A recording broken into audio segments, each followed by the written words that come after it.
Alright. Hey everyone. Is this going well? I wanted to talk about... damn. Okay. This will have to do. About Walter Hampton's... Is that his name? Walter Hampton? Walter... Hold on. Walter Lee Hampton II.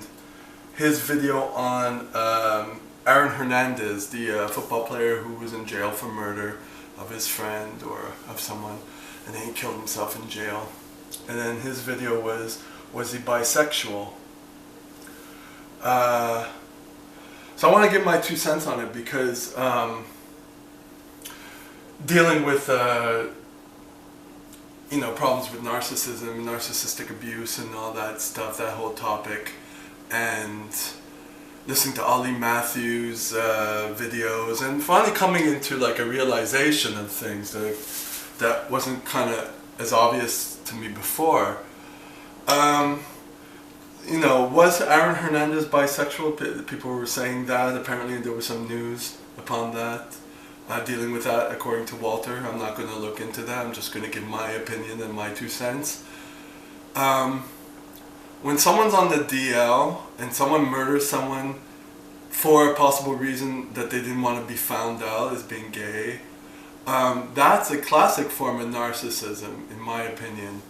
You're pretending to be you're creating this image of being a thug. Take Moonlight, the movie Moonlight, for instance. The way the main character was abused in his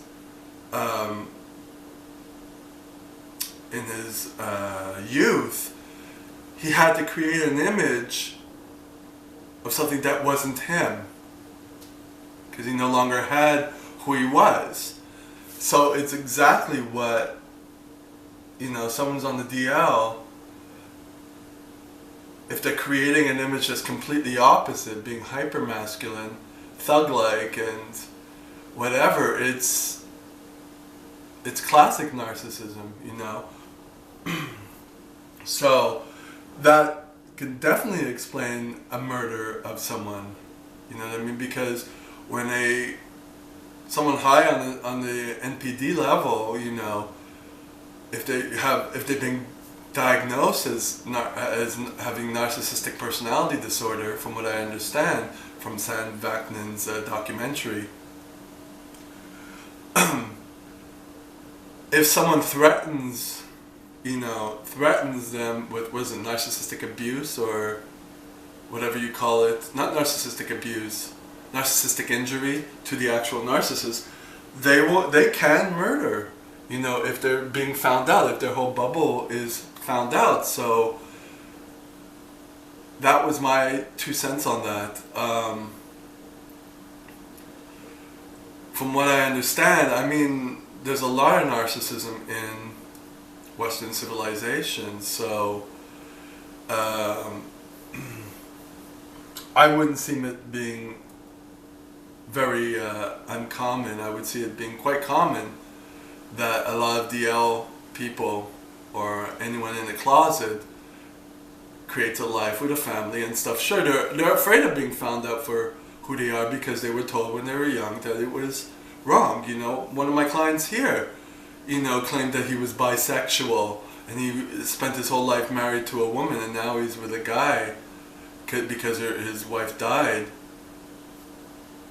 And then slowly little things come out when he talks that his mother was homophobic and instilled that in his mind that it was wrong to be homosexual.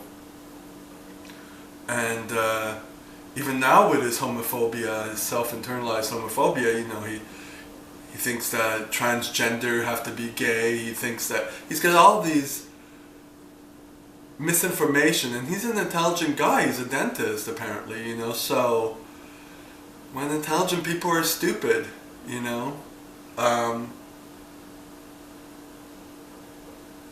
yeah, that's my 2 cents. If you have anything to say on that, let me know.